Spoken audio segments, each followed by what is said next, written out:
ஸ்ரீரங்கம் ராமேஸ்வரம் கோவில்களில் பிரதமர் மோடி வழிபாடு.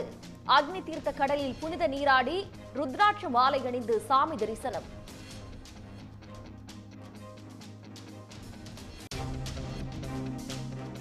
சேலம் திமுக இளைஞரணி மாநாட்டையொட்டி இருசக்கர வாகன பேரணி ட்ரோன் காட்சியை தொடங்கி வைத்தார் முதலமைச்சர் மு.க.ஸ்டாலின்.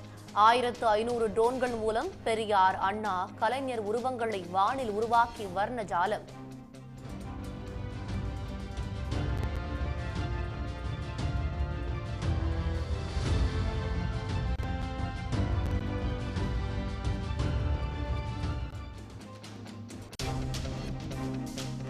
கடும் பனிப்பொழிவால் வரத்து குறைந்து தமிழ்நாடு முழுவதும் பூக்களின் விலை உயர்வு. அதிகபட்சமாக ஆண்டிப்பட்டியில் 1 கிலோ மல்லிகை 6000 ரூபாய்க்கு விற்பனை.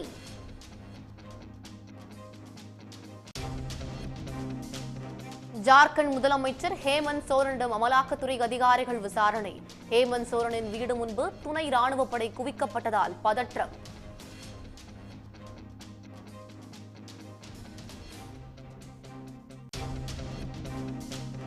ஒன்றிய அரசை கண்டித்து இந்திய ஜனநாயக வாலிபர் சங்கம் சார்பில் கேரளாவில் பிரம்மாண்ட மனித சங்கிலி. 700 கிலோமீட்டர் தூரம் நடைபெறும் போராட்டத்தில் 20 லட்சத்திற்கும் மேற்பட்டோர் பங்கேற்பு.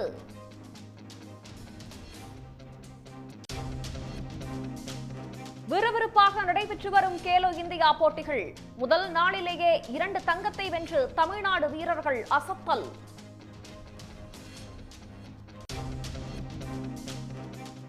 அயோத்தி ராமர் கோயிலில் குடமுழுக்கு விழாவிற்கு முன்பான சடங்குகள் மும்முரம். 22ஆம் தேதி வரை பக்தர்கள் கோயிலுக்குள் செல்ல அனுமதி மறுப்பு.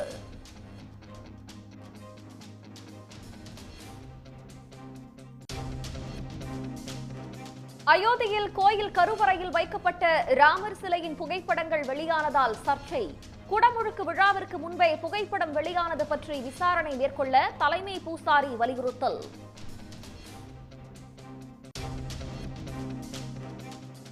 மண்டல மகர விளக்கு பூஜையில் சபரிமலைக்கு 357 கோடி ரூபாய் வருமானம். கடந்த சீசனை காட்டிலும் 10 கோடி ரூபாய் வருவாய் அதிகரித்துள்ளதாக தகவல். பல்வேறு கோயில்களில் தூய்மை பணி மேற்கொண்ட பாஜக நிர்வாகிகள். சுத்தமாக உள்ள கோயில்களை சுத்தம் செய்யும் வித்தை பாஜகவிடம்தான் இருப்பதாக அமைச்சர் சேகர் பாபு விமர்சனம்.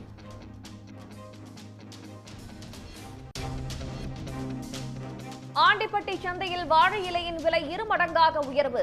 நாளை முகூர்த்த நாள் என்பதால் ஒரு கட்டு 1900 ரூபாய் வரை ஏலம் போனது.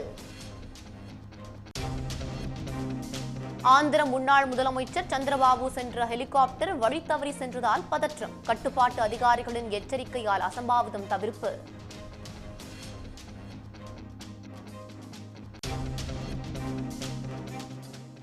சானியா மிர்சாவை பிரிந்து 3வது திருமணம் செய்தார் சோயிப் மாலிக். பாகிஸ்தான் நடிகையை கரம் பிடித்திருப்பதாக சமூக வலைதளத்தில் அறிவிப்பு. 3 நாட்கள் பயணமாக தமிழ்நாட்டிற்கு வந்துள்ள பிரதமர் நரேந்திர மோடி திருச்சி, ஸ்ரீரங்கம் மற்றும் ராமேஸ்வரம் ராமநாத சுவாமி கோயிலில் சாமி தரிசனம் செய்தார். திருச்சியிலிருந்து ஹெலிகாப்டர் மூலம் ராமேஸ்வரம் அருகே பேக்கரும்பில் உள்ள தனியார் பள்ளியில் வந்திறங்கிய பிரதமர் நரேந்திர மோடி சிறிது நேர ஓய்வுக்காக ராமகிருஷ்ணா மடத்திற்கு சென்றார். பின்னர் அங்கிருந்து சாலை மார்க்கமாக ராமேஸ்வரம் கடற்கரைக்கு புறப்பட்ட அவருக்கு வழிநெடுகிலும் பாஜகவினர் உற்சாக வரவேற்பு அளித்தனர்.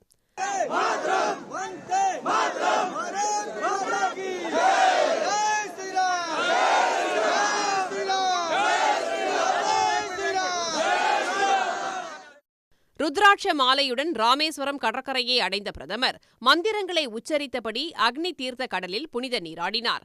பின்னர் ராமநாத சுவாமி கோயில் வளாகத்தில் உள்ள 22 தீர்த்தங்களிலும் புனித நீராடினார்.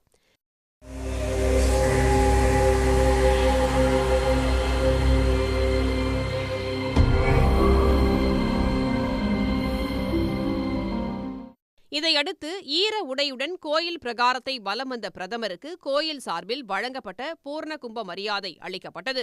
அதையடுத்து பிரதமர் மோடி பர்வதவர்தினி அம்மனையும் ராமநாத சுவாமியையும் தரிசனம் செய்தார். இதையடுத்து கோயில் வளாகத்தில் ஏற்பாடு செய்யப்பட்டிருந்த ராமாயண சொற்பொழிவு நிகழ்ச்சியில் கலந்து கொண்டு உரைகளை கேட்டார்.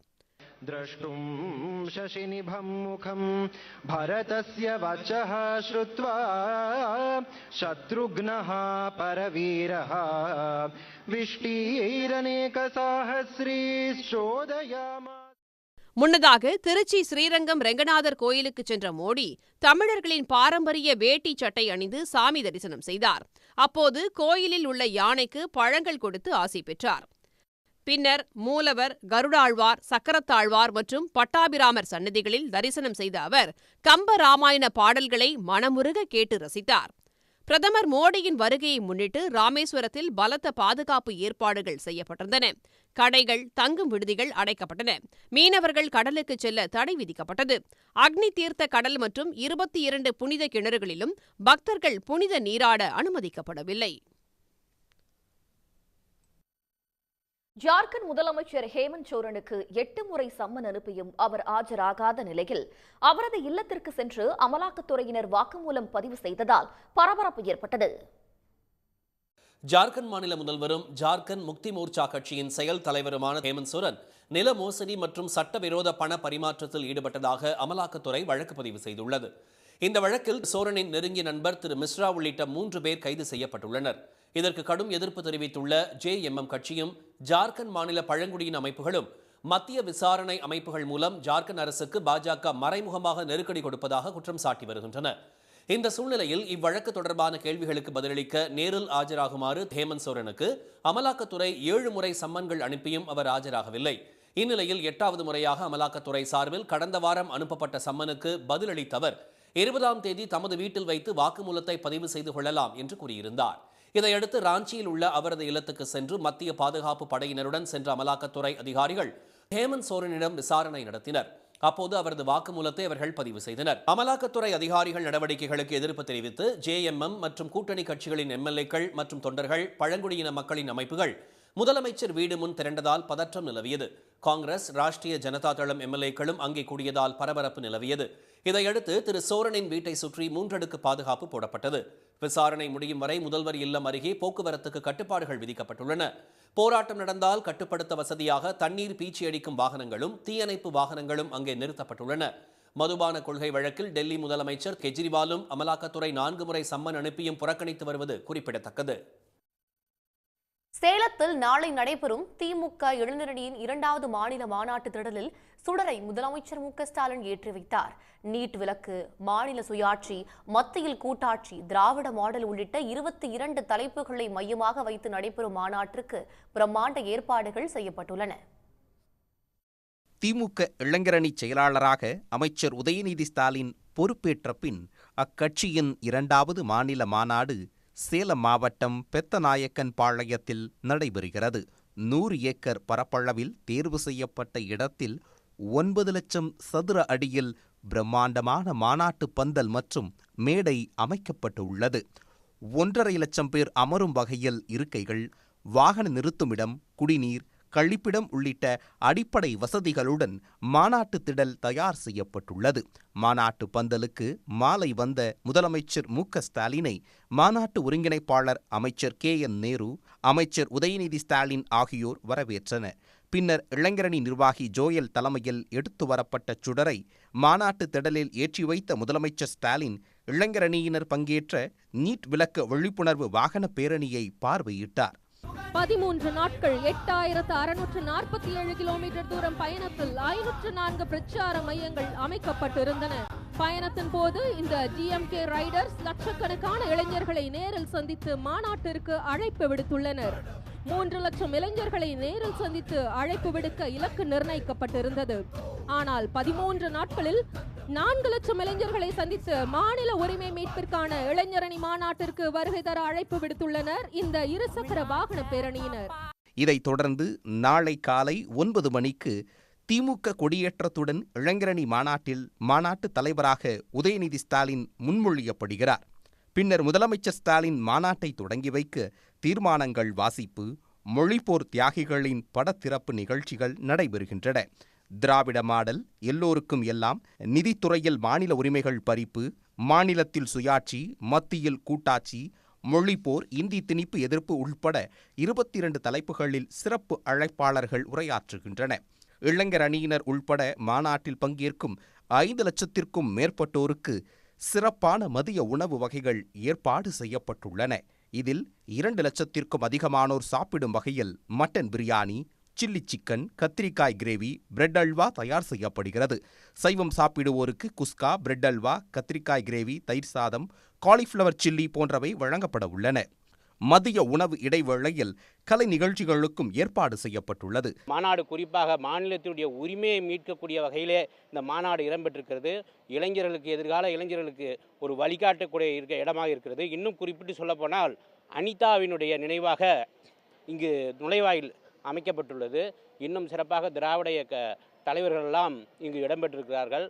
அதெல்லாம் கண்டு வருங்கால இளைஞர்களுக்கு ஒரு வழிகாட்டியாகவும் எழுச்சியாகவும் இந்த மாநாடு நடைபெறும் என்பதை ஒரு பெருமிதமாக நினைக்கிறோம். இளைஞரணி மாநாட்டு நுழைவு வாயிலுக்கு தந்தை பெரியார் பெயரும், மாநாட்டு திடலுக்கு பேரறிஞர் அண்ணா பெயரும், அரங்கத்திற்கு கலைஞர் பெயரும் சூட்டப்பட்டுள்ளது. இது தவிர பேராசிரியர் மேடை, வீரபாண்டியார் கொடிமேடை, முரசொலி மாறன் புகைப்பட கண்காட்சி ஆகியவை அமைக்கப்பட்டுள்ளன. நீட் தேர்வால் உயிரிழந்த அனிதாவின் பெயரிலும் நுழைவு வாயில் ஏற்படுத்தப்பட்டுள்ளது. மாலையில் திமுக பொதுச் செயலாளர் துரைமுருகன், பொருளாளர் TR பாலு, இளைஞரணி செயலாளர் உதயநிதி உள்ளிட்ட முக்கிய நிர்வாகிகள் உரையை தொடர்ந்து நிறைவாக முதலமைச்சர் MK ஸ்டாலின் உரையாற்றுகிறார். பிரம்மாண்டமாக நடைபெறும் திமுகவின் இளைஞரணி மாநாடு மக்களவை தேர்தல் பணியின் தொடக்கமாக அமையும் என கட்சி நிர்வாகிகளும் தொண்டர்களும் தெரிவித்துள்ளனர். சேலம் திமுக இளைஞரணி மாநாட்டில் 1000 ட்ரோன்களை கொண்டு நிகழ்த்தப்பட்ட ட்ரோன் காட்சி பார்வையாளர்களை பிரமிப்பில் ஆழ்த்தியது. வானில் வர்ண ஜாலம் படைத்த ட்ரோன்கள் பெரியார், அண்ணா, கலைஞர் உள்ளிட்ட தலைவர்களின் உருவங்களை வானில் தோன்ற வைத்து அசத்தின. சேலத்தில் நடைபெறும் திமுக இளைஞரணி மாநாட்டில் பிரம்மாண்ட ஏற்பாடுகளுக்கு பஞ்சமில்லை. அதன் ஒரு பகுதியாக 1000 ட்ரோன்கள் பங்கேற்ற ட்ரோன் காட்சி நிகழ்த்தப்பட்டது. தரையில் இருந்து சீரான அசைவுகளுடன் பறந்த ட்ரோன்கள் பெரியார், அண்ணா, உதயசூரியன் படங்களை வானில் கொண்டு வந்தன. அப்போது பின்னணி குரலில் தலைவர்களின் பெருமைகளும் சாதனைகளும் ஒலிபரப்பப்பட்டன. ஒரு கைத்தடி, அந்த தடிக்கு சொந்தக்காரர் ஒரு தாடிக்காரர். மதம் மனிதனை மிருகமாக்கும், சாதி மனிதனை சாக்கடையாக்கும் நபர். ஆயுதமும் காகிதமும் பூஜை செய்ய அல்ல, புரட்சி செய்ய என தள்ளாத வயதிலும் முரசு கொட்டியவர். தமிழர்களுக்கு தந்தார் ஒருவர். அவரை நடிகர் என்பர், நாடக வேந்தர் என்பர், சொல்லாற்றல் சுவை மிக்க எழுத்தாற்றல் பெற்றார் என்பர். அத்தனையும் தனித்தனியே சொல்வதற்கு நேரமற்றோர் அண்ணா என்ற சொல்லால் அழைக்கட்டும் என்றே அவர் அன்னை பெயரும் தந்தார். இடைவிடாத கண்களுக்கு விருந்து படைத்த ட்ரோன்கள் தமிழ்நாடு உருவத்தை வானில் வரைந்தன. தொடர்ந்து கலைஞர், முதலமைச்சர் MK ஸ்டாலின், அமைச்சர் உதயநிதி உருவங்களை தோன்றச் செய்து மாநாட்டு திடலில் கூடியிருந்தவர்களை ட்ரோன்கள் பரவசத்தில் ஆழ்த்தின. அண்ணாவின் இதயத்தை இரவலாக பெற்று எழுந்து வந்தார் கலைஞர். இளைஞர்களுக்கு ஒரு அற்புதமான அரசியல் களம் கிடைத்தது. கலைஞரின் தளபதி அவர்தான் முத்துவேல் கருணாநிதி ஸ்டாலின். திமுகவிற்கு புது ரத்தம் பாய்ச்ச இளைஞர் அணியை வழிநடத்த வந்தார் ஒரு இளம் தலைவர். கடைசியாக தமிழ் வெல்லும் என்ற வாசகத்தை எழுதி கலைஞரின் பேனா கையெழுத்திடுவதையும் ட்ரோன்கள் காட்சிப்படுத்தின.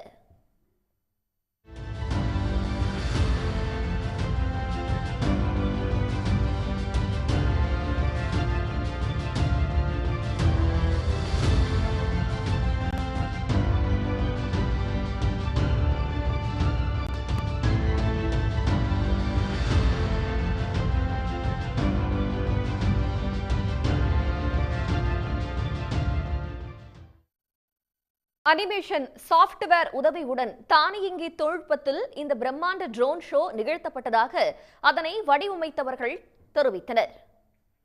அயோத்தி ராமர் கோயில் குடமுழுக்கு நாளை மறுநாள் நடக்க இருக்கும் நிலையில் அதுவரை கோயிலுக்குள் செல்ல பக்தர்களுக்கு அனுமதி மறுக்கப்பட்டுள்ளது. குடமுழுக்கிற்கான இறுதிக்கட்ட பணிகள் விறுவிறுப்பாக நடைபெற்று வருவது பற்றியும் அங்கிருக்கும் நம்முடைய செய்தியாளர் ராமகிருஷ்ணன் தரும் தகவல்களை இப்போது பார்க்கலாம். நாளை மறுநாள் நடக்கிறது அயோத்தி ராமர் கோயில் கும்பாபிஷேகம். விழாவிற்கு ஒரு நாளே உள்ள நிலையில் இறுதிக்கட்ட கும்பாபிஷேக ஏற்பாடுகள் முழுவீச்சில் நடந்து கொண்டிருக்கிறது. 16ஆம் தேதியிலிருந்து தொடர்ந்து நடைபெற்று வரும் சிறப்பு பூஜைகள் கும்பாபிஷேக நாளான நாளை மறுநாள் காலை வரை நடைபெறும். ராம்லல்லா என்று அழைக்கப்படும் குழந்தை ராமர் சிலை கோயில் கருவறையில் வைக்கப்பட்டு சிறப்பு பூஜைகள் நடத்தப்பட்டு வருகிறது. விழாவிற்கான இறுதிக்கட்ட பணிகள் நடக்கவும், கோயிலை சுத்தம் செய்து அலங்கரித்து கும்பாபிஷேகத்திற்கு தயார்படுத்தவும் பாதுகாப்பு கருதியும் இன்றும் நாளையும் நாளை மறுநாளும் பொதுமக்கள் கோயிலுக்குள் அனுமதி இல்லை என்று கூறுகிறார் அறக்கட்டளையை சேர்ந்த பாலக்காடு சுவாமி சுனில்தாஸ். 22 தான் பிராண பிரதிஷ்டை. பிராண பிரதிஷ்டையில் எல்லாம் புதிய பிராண பிரதிஷ்டை இல்லை. உலகத்தில் நம்ம ரிஷீஸு யோகிஸு என்ன இந்த பிராண பிரதிஷ்டா ரிச்சுவல்ஸ் சொன்ன என்ன எல்லாம் தமிழ்நாடுக்கு யோகிஸ் தானே எழுதி வச்சிருக்குது. 18 சித்தாசின் தமிழ்நாடு, ஆதி மூல கிரந்தாயின் தமிழ்நாடு, எல்லா ரிச்சுவல்ஸ் எழுதுது தமிழ்நாடு. அதே முறை தான் இங்கே நடக்குது. கும்பாபிஷேகத்தில் என்ன நடக்குன்னு அதுதான் அயோத்தியில் நடக்குது. No different. என்னென்ன ரிச்சுவல்ஸ் இருக்குதோ ராமரோட சிலைங்களை வைக்கிறதுக்காக ஒரு நாள் படிப்படியாக அவங்க they are following the cultural rituals அந்த மாதிரி போய்கொண்டே இருக்குது. இன்றைக்கி நாளைக்கு 3 நாள் பப்ளிக் அலவுட் இல்லை. ஏன்னா அவங்களுக்கு அந்த வேலையில் முடிக்கணும். 23ஆம் தேதி பிறகு எல்லா பப்ளிக் தரிசனம் பண்ணலாம் ரெகுலரில். பல இடங்களிலிருந்து வந்தவர்கள் கோயிலுக்கு செல்ல அனுமதி இல்லாததால் ஏமாற்றத்துடன் திரும்பி சென்றதை பார்க்க முடிந்தது. ஒளிப்பதிவாளர் ஸ்ரீனிவாசனுடன் சன் செய்திகளுக்காக அயோத்தியிலிருந்து ராமகிருஷ்ணன். ராமர் கோயில் பிரசாதம் என்ற பெயரில் போலியாக லட்டு, பீடா போன்றவற்றை விற்பனை செய்வதாக அமேசான் நிறுவனத்திற்கு எதிராக புகார் எழுந்துள்ளது. அது குறித்து 7 நாட்களுக்குள் உரிய விளக்கம் அளிக்க அமேசான் நிறுவனத்திற்கு ஒன்றிய அரசு நோட்டீஸ் அளித்துள்ளது. ஆன்லைன் இனிப்பு விற்பனையில் நடந்தது என்ன?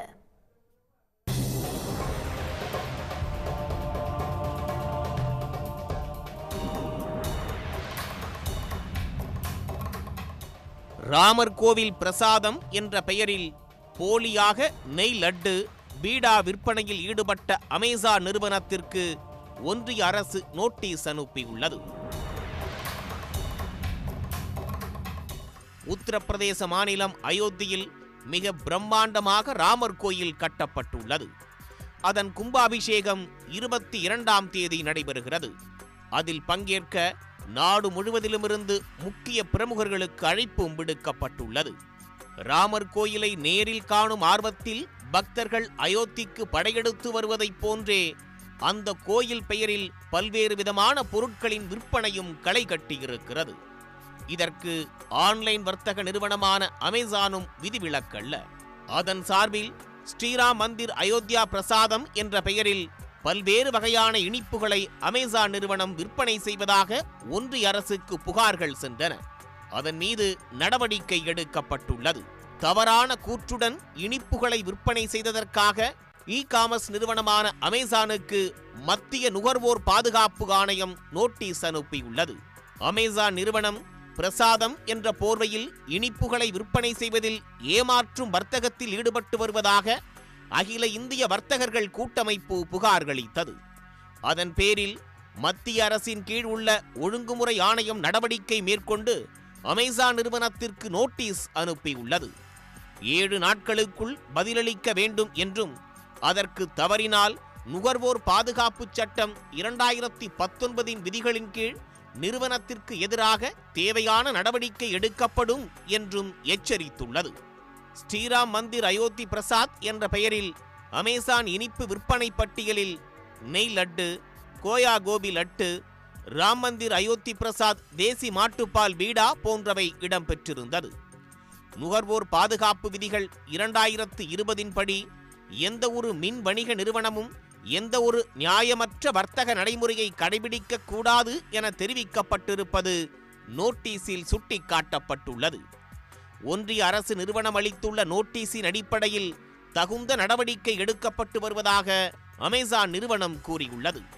சில விற்பனையாளர் மூலம் தவறான தயாரிப்பு உரிமை கோரல்கள் மற்றும் விதிமீறல்களுக்காக அவர்களை விசாரிப்பது தொடர்பாக மத்திய நுகர்வோர் பாதுகாப்பு ஆணையத்திடமிருந்து எங்களுக்கு தகவல் கிடைத்துள்ளது. எங்கள் கொள்கைகளின்படி இதுபோன்ற பட்டியல்களுக்கு எதிராக நாங்கள் தகுந்த நடவடிக்கை எடுத்து வருகிறோம் என்று அமேசான் செய்தி தொடர்பாளர் தெரிவித்திருப்பது குறிப்பிடத்தக்கது. ராமர் கோவில் பிரசாதம் என்ற பெயரில் போலியாக தயாரிக்கப்பட்ட லட்டு, பீடா போன்றவை விற்பனை செய்த விவகாரத்தில் அமேசானுக்கு எதிராக ஒன்றிய அரசு நோட்டீஸ் அனுப்பிய விவகாரம் அந்த நிறுவனத்திற்கு சிக்கலை ஏற்படுத்தியுள்ளது. சுத்தமாக இருக்கும் கோவில்களில் ஊடக வெளிச்சத்திற்காக பாஜகவினர் ஆளுநர் மீண்டும் சுத்தம் செய்வதாக இந்து சமய அறநிலையத்துறை அமைச்சர் சேகர் பாபு விமர்சித்துள்ளார். தைப்பூசத்தை முன்னிட்டு செங்கல்பட்டு மாவட்டம் திருப்போரூர் கந்தசாமி கோயிலில் அமைச்சர் சேகர் பாபு தரிசனம் செய்தார். முன்னதாக அறுபடை வீடுகள் கண்காட்சியை பார்வையிட்ட அவர் நாள் முழுவதும் வழங்கப்படும் அன்னதானத்தை தொடங்கி வைத்தார். பின்னர் செய்தியாளர்களிடம் பேசிய அமைச்சர் சுத்தமாக இருக்கும் கோயில்களை சுத்தம் செய்யும் வித்தை பாஜகவிடம் இருப்பதாக கூறினார். சுத்தமாக இருப்பதையே சுத்தம் செய்வது விந்தை அந்த கட்சியில் தான் நடந்து கொண்டிருக்கின்றது. அதற்கு ஆளுநர் அவரும் துணை போய் அவரும் ஒரு புறத்தில் வாளியையும் பக்கெட்டையும் எடுத்துக்கொண்டு சுத்தம் செய்கிறேன் என்று புறப்பட்டிருக்கின்றார். ஏற்கனவே ஆலயங்கள் அனைத்தும் தூய்மை பராமரிக்கப்பட்டு கொண்டிருக்கின்றது என்பதை தெரிவித்துக் கொள்கிறேன். சுத்தப்படுத்துவதற்கு எதற்காக என்றால் மீடியா போக்கஸுக்காக செய்து கொண்டிருக்கின்றார்கள். பாம்பன் சாமி அவர்களுக்கு 100வது ஆண்டு விழாவை சிறப்பாக கொண்டாடிய அரசு இந்த அரசு. தமிழ்நாட்டில் இந்து சமய அறநிலையத்துறைக்கு சொந்தமான 5557 கோடி ரூபாய் மதிப்பிலான 6071 ஏக்கர் நிலம் மீட்கப்பட்டிருப்பதாகவும் அப்போது அவர் தெரிவித்தார். காஞ்சிபுரத்தில் வடகலை தென்கலை பிரிவினர் மோதிக்கொண்டது தொடர்பாக செய்தியாளர்கள் எழுப்பிய கேள்விக்கு இது தொடர்பாக அவர்களுடன் பலமுறை பேச்சுவார்த்தை மேற்கொள்ளப்பட்டிருப்பதாகவும் மனம் ஒன்றுபட்டால்தான் இந்த பிரச்சினைக்கு தீர்வு ஏற்படும் என்றும் தெரிவித்தார். கேலோ இந்தியா போட்டிகளில் முதல் நாளிலேயே தமிழ்நாடு அணி 2 தங்கப் பதக்கங்களை வென்றுள்ளது. இந்த ஆண்டுக்கான கேலோ இந்தியா இளைஞர் விளையாட்டுப் போட்டிகளின் தொடக்க விழா சென்னை நேரு விளையாட்டரங்கில் நேற்று பிரம்மாண்டமாக நடைபெற்றது. சென்னை ராஜரத்தினம் விளையாட்டு மைதானத்தில் நடைபெற்ற யோகா போட்டியில் ரிதமிக் பேர் பிரிவில் தமிழ்நாட்டைச் சேர்ந்த சர்வேஷ், தேவேஷ் ஆகியோர் தங்கம் வென்று அசத்தினர். அவர்கள் 127 புள்ளிகள் பெற்றனர். யோகா போட்டியின் ரிதமிக் பேர் மகளிர் பிரிவில் தமிழ்நாட்டின் ஷிவானி, ஓவி ஆகியோர் வெண்கலம் வென்றனர். சென்னை வேளச்சேரி SDAT ஜிம்னாஸ்டிக் அரங்கில் ஆண்கள் மற்றும் மகளிர் பிரிவில் ரிதமிக் ஜிம்னாஸ்டிக் போட்டிகளும், தமிழ்நாடு உடற்கல்வியியல் மற்றும் விளையாட்டு பல்கலைக்கழகத்தில் வாழ்வீச்சு போட்டிகளும் நடைபெற்று வருகின்றன. இதனிடையே வாழ்வீச்சு ஆண்கள் பிரிவு போட்டியில் தமிழ்நாட்டின் அன்பிளிஸ் கோவின் தங்கம் வென்றார். இந்தியாவில் உள்ள அனைவரும் ஹிந்தி மொழியை பரப்ப வேண்டும் என்பதே பாஜகவின் கொள்கையாக இருப்பதாக ராகுல் காந்தி குற்றம் சாட்டியுள்ளார். ஹிந்தியை போலவே அனைத்து மாநில மொழிகளும் பாதுகாக்கப்பட வேண்டும் என காங்கிரஸ் கருதுவதாக ராகுல் காந்தி தெரிவித்திருக்கிறார். இந்திய ஒற்றுமை பயணத்தின் 2வது கட்டமாக ராகுல் காந்தி தலைமையில் நடைபெறும் இந்திய ஒற்றுமை நீதிக்கான பயணம் 7வது நாளாக நடைபெற்றது. கடந்த 14ஆம் தேதி மணிப்பூரிலிருந்து தொடங்கிய நீதிக்கான பயணம் நாகாலாந்து வழியாக அஸ்ஸாம் மாநிலத்தின் லக்கேம்பூர் பகுதியை வந்தடைந்தது. பயண பேருந்து சென்ற பகுதிகளில் எல்லாம் சாலையின் இருபுறமும் திரண்டு நின்ற மக்கள் மலர்களை தூவி உற்சாக வரவேற்பு அளித்தனர். பயணம் சென்ற சாலைகளில் வரவேற்பளித்த பள்ளி மாணவர்கள், இளைஞர்கள் மற்றும் பொதுமக்கள் என அனைத்து தரப்பினரிடமும் உரையாடி தனது அன்பை வெளிப்படுத்தினார்.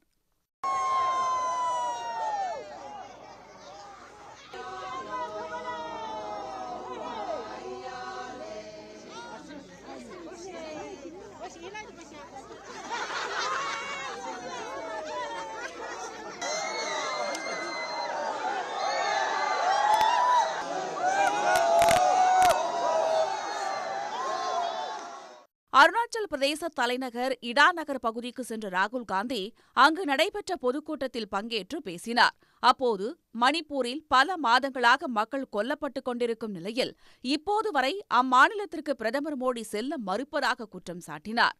ஒட்டுமொத்த இந்தியாவையும் டெல்லியிலிருந்தே ஆள வேண்டும் என்பதும், நாடு முழுவதும் இந்தி மொழியை பரப்ப வேண்டும் என்பதும் பாஜகவின் கொள்கையாக உள்ளதாகவும் ராகுல் காந்தி சாட்டினார். இந்தியாவின் வரலாற்றையும் கலாச்சாரத்தையும் பாதுகாப்பதற்காகவே நீதிக்கான பயணத்தை தான் மேற்கொண்டுள்ளதாகவும் ராகுல் காந்தி தெரிவித்தார். बीजेपी की विचारधारा है कि हिंदुस्तान को दिल्ली से चलाया जाना चाहिए.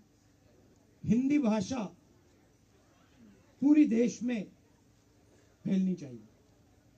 सब हिंदुस्तानियों को हिंदी भाषा का प्रयोग करना चाहिए. हमारी विचारधारा है कि हिंदी की जगह है मगर आपकी भाषा की भी जगह है. हिंदुस्तान की हिस्ट्री की जगह है मगर अरुणाचल के इतिहास की, हिस्ट्री की, कल्चर की भी जगह है.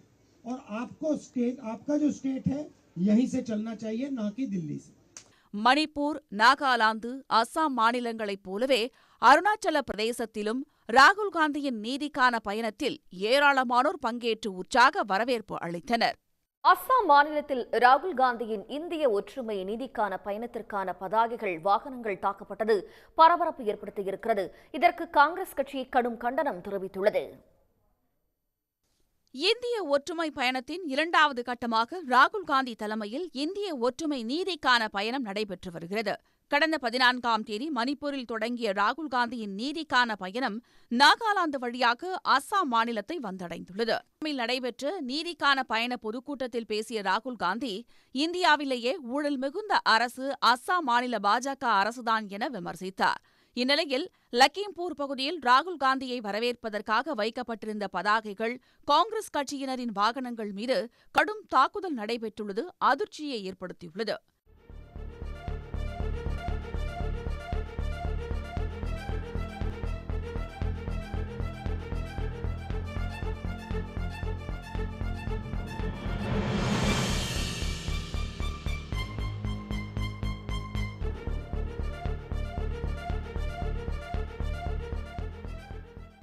பாஜகவினரின் தாக்குதலுக்கு காங்கிரஸ் தலைவர் மல்லிகார்ஜுன கார்கே கடும் கண்டனம் தெரிவித்துள்ளார். 10 ஆண்டுகால ஒன்றிய பாஜக ஆட்சியில் அரசியல் அமைப்பு வழங்கியுள்ள உரிமைகள் அனைத்தையும் அழிக்க முயற்சி மேற்கொள்ளப்படுவதாகவும் கார்கே குற்றம் சாட்டியுள்ளார். பாஜகவின் இத்தகைய தாக்குதல்களால் காங்கிரஸ் கட்சியை அச்சமூட்ட முடியாது என்றும் மல்லிகார்ஜுன கார்கே தெரிவித்துள்ளார். बीजेपी के गुंडों पर और मैं भी बीजेपी की सरकार से कहना चाहूंगा कि असम की छवि को धूमिल ना करें, अपने मंत्रियों को कहें और विधायकों को कहें कि वे अपने गुंडों को अपने घर पे रखें, अपने आवास पर रखें। एफआईआर कांग्रेस पे देती है, गुंडों को खुलेआम छूट है कि वो दुकानदारों को तंग करें, पोस्टर फाड़ें, लोगों के साथ लड़ाई करें, झगड़ा करें, महिलाओं को विभिन्न सरकारी प्रोग्राम में पकड़ के उनको जब्त, उनको वहीं पे उपस्थित रहने के लिए उन पर दबाव डाले। तो इस प्रकार की रणनीति से नुकसान क्षति उन्हीं का ही है। தாக்குதல் தொடர்பாக காவல்துறையில் புகார் அளித்துள்ள காங்கிரஸ் கட்சி தாக்குதல் நடத்தியவர்கள் மீது கடும் நடவடிக்கை எடுக்க வேண்டும் என வலியுறுத்தியுள்ளது. பாகிஸ்தான் கிரிக்கெட் அணியின் முன்னாள் கேப்டனும் இந்திய முன்னாள் டென்னிஸ் நட்சத்திரம் சானியா மிர்சாவின் கணவருமான ஷோயப் மாலிக் தொலைக்காட்சி நடிகை ஒருவரை மறுமணம் செய்து கொண்டுள்ளார். இதனால் ஷோயப் மாலிக் சானியா மிர்சா இடையேயான திருமண உறவு அதிகாரப்பூர்வமாக முடிவுக்கு வந்துள்ளது. இந்தியாவில் டென்னிஸ் போட்டியின் மீது லியாண்டர் பயஸ், மகேஷ் பூபதியை தொடர்ந்து அனைவரது பார்வையையும் விழச் செய்தவர் சானியா மிர்சா. 6 முறை இரட்டையர் கிராண்ட்ஸ்லாம் பட்டம் வென்ற இவர் போட்டிகளிலிருந்து ஓய்வு பெற்றாலும் இன்றளவும் பிரபலமான பெண்ணாக வலம் வருகிறார். ஹைதராபாத்தைச் சேர்ந்த இவர் பாகிஸ்தானின் கிரிக்கெட் நட்சத்திரம் ஷோயப் மாலிக்கை கடந்த 2010ஆம் ஆண்டு காதலித்து கரம் பிடித்தார்.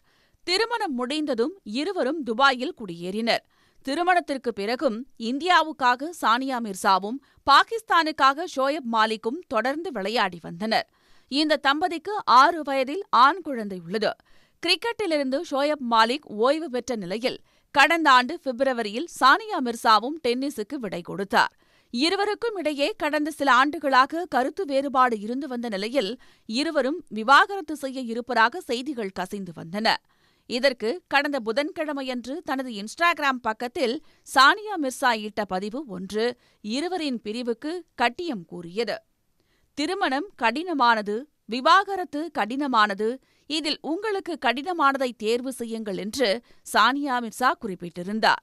இந்த நிலையில் ஷோயப் மாலிக் பாகிஸ்தான் டிவி நடிகை சனா ஜாவத்துடன் திருமண கோலத்தில் இருக்கும் புகைப்படத்தை எக்ஸ் தளத்தில் பகிர்ந்துள்ளார். இதன் மூலம் சானியா, ஷோயப் மாலிக் ஆகியோரின் திருமண உறவு முடிவுக்கு வந்துள்ளதாக கூறப்படுகிறது. குட்டைப்பாவாடை சர்ச்சை, பாகிஸ்தானின் மருமகள் என்று பாஜகவினர் முத்திரை குத்தியது, பலத்த எதிர்ப்புகளுக்கு மத்தியில் தெலங்கானாவின் தூதுவராக சந்திரசேகர ராவ் அரசால் நியமிக்கப்பட்டது போன்ற சவால்களை தாண்டி வந்த சானியா மிர்சா தற்போது மனமுறிவை எதிர்கொள்கிறார்.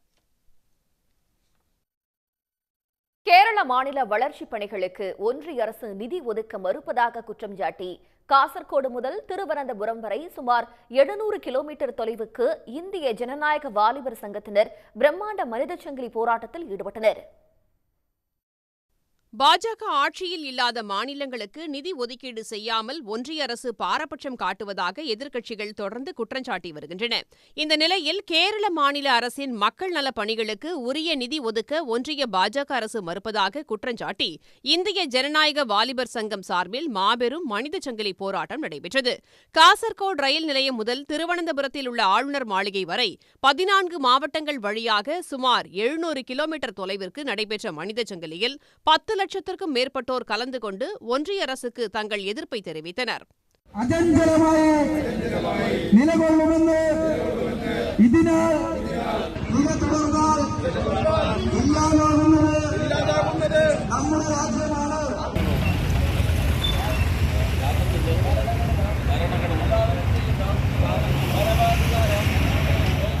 நம்ம ஸ்டேட்டோடைய கிடைக்க வேண்டிய ஆனுகூல்யம் கிடைக்க முடியாமல் தடசப்படுத்துகிறாங்க. இது தமிழ்நாட்டிலையும் அப்படி தான் பண்ணுறாங்க. அங்கே வந்து டிஎம்கே கவர்மெண்டோடைய பல ஆனுகூல்யங்களையும் அவர் அங்கே வந்து தடுக்கிறாங்க. பிஜேபி சர்க்கார் அல்லாட்டினா அவங்கள ஒன்றுமே இல்லாமல் பண்ணுறது தான் இந்த பிஜேபி சர்க்கார் செய்கிறது. அதுக்கு எதிரெல்லாமான டிவைஎஃப்ஐயோட வலிய பொதுக்கூட்டமான இங்கே மனித சங்கலை அதுதான் இங்கே தீர்த்திருக்குது. போக்குவரத்துக்கு இடையூறு இல்லாமல் சாலையின் ஒரு பகுதியில் மட்டும் மனித சங்கிலி போராட்டம் நடைபெற்றது. ஒன்றிய பாஜக அரசு எதிர்க்கட்சி ஆளும் மாநிலங்களுக்கு உரிய நிதியை வழங்கிட வேண்டும் என மனித சங்கிலியில் பங்கேற்றவர்கள் வலியுறுத்தினர். உடனுக்குடன் செய்திகளை தெரிந்து கொள்ள சன் நியூஸ் பெல் ஐகானை கிளிக் பண்ணுங்க.